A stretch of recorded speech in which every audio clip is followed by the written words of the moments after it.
ಆಯ್ತಾ ಒಂದು ನಿಮಿಷ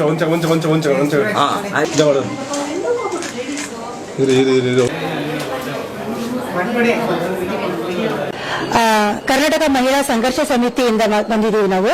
ಪೂರ್ಣಿಮಾ ಕಶ್ಯಪ್ ಅಂತ ಅಧ್ಯಕ್ಷರು.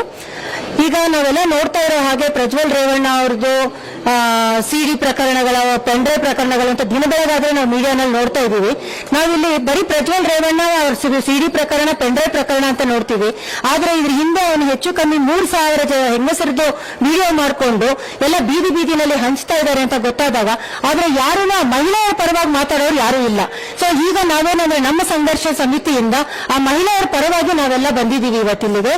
ಸೊ ಈಗ ಇನ್ನೂ ಒಂದು ಏನಾಗಿದೆ, ಮಹಿಳೆಯರಿಗೆ ಸಿಡಿಗಳು ಮಾಡಿ, ಪೆಂಡ್ರೈವ್ಗಳು ಮಾಡಿ ಬೀದಿನಲ್ಲಿ ಹಂಚ್ತಾ ಇದ್ದಾರೆ. ಆದ್ರೆ ಇದ್ರ ಪರಿಣಾಮ ಏನಾಗ್ತಾ ಇದೆ ಅಂತ ಎಲ್ಲರೂ ನಾವು ಯೋಚನೆ ಮಾಡಬೇಕಾಗಿತ್ತು. ಯಾಕೆಂದ್ರೆ ಇದು ಬರೀ ಪ್ರಜ್ವಲ್ ರೇವಣ್ಣ ಆಗ್ಲಿ ಇಲ್ಲ ರೇವಣ್ಣ ಅವರ ಕುಟುಂಬದ ಮಾತಲ್ಲ, ಇದು ಆ ಸಂತ್ರಸ್ತರಾದಂತ 3,000 ಹೆಣ್ಣು ಮಕ್ಕಳ ಕುಟುಂಬದ ಬಗ್ಗೆ ನಾವಿಲ್ಲಿ ಮಾತಾಡ್ಲಿಕ್ಕೆ ಬಂದಿದ್ದೀವಿ. ಈಗ ಅವರು ಸಿಡಿಗಳು ಮಾಡಿ, ಪೆಂಡ್ರೈವ್ಗಳು ಮಾಡಿ ಬೀದಿಲಿ ಹಂಚಿದಾಗ ಆ 3,000 ಕುಟುಂಬಗಳಲ್ಲಿ ಅವ್ರಿಗೆ ಕೆಲವರಿಗೆ ತಾಯಿಯಾಗಿದ್ದಾರೆ, ಕೆಲವರಿಗೆ ತಂಗಿ, ಮಗಳು, ಸೊಸೆ, ಅತ್ತೆ, ಈ ತರ ಎಷ್ಟೋ ಅವರ ಸಂಬಂಧಗಳು ಇರುವಾಗ ಅವ್ರ ಸಂಬಂಧಗಳಲ್ಲಿ ಹಾಳಾಗುವಂತ ಪರಿಸ್ಥಿತಿ ಬಂದಿದೆ. ಆದ್ರೆ ನಿಜವಾಗ್ಲೂ ಗೊತ್ತಿಲ್ಲ ಹೆಣ್ಣು ಮಕ್ಕಳು ಯಾವ ಪರಿಸ್ಥಿತಿನಲ್ಲಿ ಈ ಒಂದು ಕೃತ್ಯಕ್ಕೆ ಅವ್ರು ಬಂದ್ರು ಅಂತ. ನಮಗೆ ಇದ್ರ ಬಗ್ಗೆ ನಾವು ಮಾತಾಡೋದು ಬೇಡ, ಯಾಕೆಂದ್ರೆ ಅವರವರ ಅನಿವಾರ್ಯಗಳು ಏನಿತ್ತು ನಮಗೆ ಗೊತ್ತಿಲ್ಲ. ಆದ್ರೆ ಅದನ್ನ ಸಿಡಿ ಮಾಡಿ, ಪೆಂಡ್ರೈವ್ ಮಾಡಿ ಬೀದಿ ಹಂಚುವಂತ ಅನಿವಾರ್ಯ ಯಾರಿಗೂ ಇರಲಿಲ್ಲ. ಆದ್ರೆ ಇದು ಇವತ್ತರೆಗೂ ನಮಗೆ ಗೊತ್ತಾಗದೇ ಇರೋ ವಿಷಯ ಏನಂದ್ರೆ, ಇದ್ರ ಹಿಂದೆ ರಾಜಕಾರಣಿಗಳ ಕೈವಾಡನ ಇಲ್ಲ, ಎಲ್ಲರೂ ಹೇಳ್ತಾ ಇರೋಗೆ ಅವರ ಡ್ರೈವರ್ ಪೆಂಡ್ರೈವ್ ಮಾಡಿ ಎಲ್ಲ ಹಂಚ್ತಾ ಇದ್ದಾರೆ ಅಂತ ಹೇಳ್ತಾ ಇದ್ದಾರೆ. ಈಗ ನಾವು ಒಂದು ಸಣ್ಣ ವಿಷಯ ಅಂತ ಬರೋಣ. ಈಗ ಪೆಂಡ್ರೈವ್ ಮಾಡಿ ಹಂಚ್ತಾ ಇದ್ದಾರೆ ಅಂತ ಅಂದಾಗ ಒಂದು ಹೆಚ್ಚು ಕಮ್ಮಿ ಬೀದಿನಲ್ಲಿ ಇರುವಾಗ ಅದಕ್ಕೆ ಅಂತ ಬೇಕಾದಂತ ಅಷ್ಟು ದುಡ್ಡಿನ ವ್ಯವಸ್ಥೆ ಯಾರು ಮಾಡಿದ್ರು? ಯಾಕೆಂದ್ರೆ ಒಬ್ಬ ಡ್ರೈವರ್ಗೆ ಖಂಡಿತ ಇದು ಸಾಧ್ಯ ಇಲ್ಲ ಅಷ್ಟು ಪೆಂಡ್ರೈವ್ ಮಾಡಿ ಬೀದಿನಲ್ಲಿ ಹಂಚೋ ಅಷ್ಟು. ಸೊ ಇದ್ರ ಹಿಂದೆ ಯಾರಿದ್ದಾರೆ? ಮತ್ತೆ ಇನ್ನೂ ಒಂದೇನು ಅಂತಂದ್ರೆ, ಇವಾಗ ಎಲ್ಲ ಪೆಂಡ್ರೈವ್ ಹಾಕ್ಬಿಟ್ಟು ಹೋಗ್ತಾ ಇದ್ದಾರೆ ಅಂತಂದ್ರೆ, ಈಗ ಸಿಸಿ ಕ್ಯಾಮ್ರಾಗಳು ಪ್ರತಿ ಒಂದೊಂದು ಸಣ್ಣ ಅಂಗಡಿಗಳ ಮುಂದೆನೂ ಇರುವಾಗ ಅಲ್ಲಿ ಹೆಂಗಿದ್ರು ಹಾಸನ್ ಸರ್ಕಲ್ ಅಲ್ಲಿ ಖಂಡಿತ ಸಿಸಿ ಕ್ಯಾಮ್ರಾಗಳ ವ್ಯವಸ್ಥೆ ಇರುತ್ತೆ. ಅದು ಯಾರು ಮಾಡ್ತಾ ಇದ್ದಾರೆ ಅದ್ರ ಹಿಂದೆ ಅವ್ರದ್ದು ಫುಲ್ ಸಿಸಿ ಕ್ಯಾಮ್ರಾನಲ್ಲಿ ಅದ್ರ ತನಿಖೆಗಳಾಗಿ ಅದನ್ನ ಏನಿದೆ ಅದ್ರದ್ದು SIT ಆಗ್ಲಿ ನಾವು ಕೇಳ್ಕೊಳ್ಳೋದೇನಂದ್ರೆ, ಇದು CBI ಅವರು ಕೊಟ್ಟರೆ ತುಂಬಾನೇ ಒಳ್ಳೇದು. ಯಾಕೆಂದ್ರೆ ಇದು ನಮ್ಮ ಬರೀ ಕರ್ನಾಟಕ, ಹಾಸನ, ಕರ್ನಾಟಕ, ಬೆಂಗಳೂರು ಸಂಬಂಧಪಟ್ಟಿದ್ದ ವಿಷಯ ಅಲ್ಲ.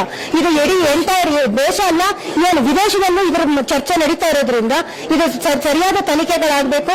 ಯಾರೇ ಆಗ್ಲಿ, ತಪ್ಪಿತಸ್ಥರು ಯಾರೇ ಆಗಿರ್ಲಿ, ಅವ್ರನ್ನ ಎಂತದ್ದೇ ಪ್ರಭಾವಿಗಳಾಗಿದ್ರು ಅವ್ರನ್ನ ತನಿಖೆಗೆ ಒಳಪಡಿಸಿ ಖಂಡಿತವಾಗಿ ಶಿಕ್ಷೆ ಆಗಬೇಕು ಅಂತ ಹೇಳಿ ನಮ್ಮ ಸಂಘರ್ಷ ಸಮಿತಿಯಿಂದ ನಾವು ಎಲ್ಲ ನಿಮ್ಮ ಮೀಡಿಯಾ ಕಡೆಯಿಂದ ನಾವು ಕೇಳ್ಕೊಳ್ತಾ ಇದ್ದೀವಿ. ಈಗ ಆಲ್ರೆಡಿ ಏನು ಕಂಪ್ಲೇಂಟ್ ರಿಜಿಸ್ಟ್ರೇಷನ್ ಆಗಿದೆ, SIT ಟೀಮ್ ಕೂಡ ಫಾರ್ಮ್ ಆಗಿದೆ. ನಿಮ್ಮ ಬೇಡಿಕೆ ಏನು ಅಂದ್ರೆ ಏನ್ ಮಾಡ್ಬೇಕು ಅಂತ ನೀವು ಆಗ್ರಹ ಮಾಡ್ತಾ ಇದ್ದೀವಿ? ಅಲ್ಲ, ಈಗ ಬೇಡಿಕೆ ಏನು ಅಂತಂದ್ರೆ ಈಗ ನೋಡಿ, ಇವಾಗ ಏನಾಗ್ತಾ ಇದೆ, ಇವತ್ತು ಎಲ್ಲ ಇಶ್ಯೂ ಬಂದಿದ ತಕ್ಷಣ ಎಲ್ಲರೂ ನಾವು ಮುಂದೆ ಬರ್ತೀವಿ. 1-2 ದಿನ ಆದ್ಮೇಲೆ ಇಶ್ಯೂ ಹಾಗೆ ತಣ್ಣಗಾಗ್ಬಿಡತ್ತೆ. ದಯವಿಟ್ಟು ಇದು ತಣ್ಣಗಾಗೋ ಪರಿಸ್ಥಿತಿ ಅಂತ ಅಲ್ಲ.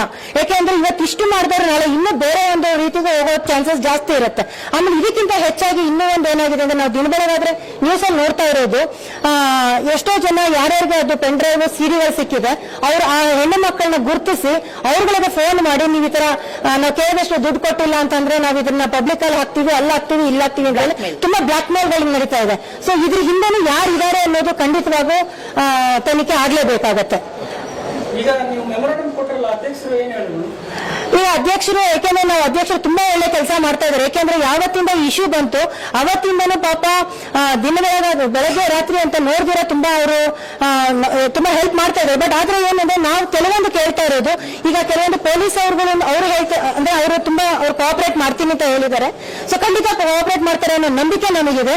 ಈಗ ಇನ್ನೂ ಒಂದು ನಾವು ರಿಕ್ವೆಸ್ಟ್ ಮಾಡ್ಕೊಳ್ಳೋದೇನು ಅಂದ್ರೆ, ಈ ಪೊಲೀಸ್ ಅವ್ರ ತನಿಖೆಗಳೇ ಆಗ್ತಾ ಇದೆ, ತನಿಖೆಗಳು ಆಗೋದ್ರನ್ನ ಗೌಪ್ಯವಾಗಿ ಇಡಬೇಕು ಅಂತ ನಾವು ನಿಮ್ಮ ಮೀಡಿಯಾ ಪರವಾಗಿ ನಾವು ಪೊಲೀಸ್ ಅವ್ರಗಳನ್ನ ನಾವು ಕೇಳ್ಕೊಳ್ತೀವಿ. ಯಾಕೆಂದ್ರೆ ಅದು ಅವ್ರ ಸಂಸಾರಗಳು ಹಾಳಾಗೋದು ಬೇಡ ಅಂತ.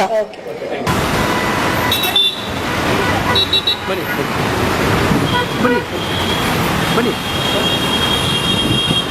ಹೋಗಿ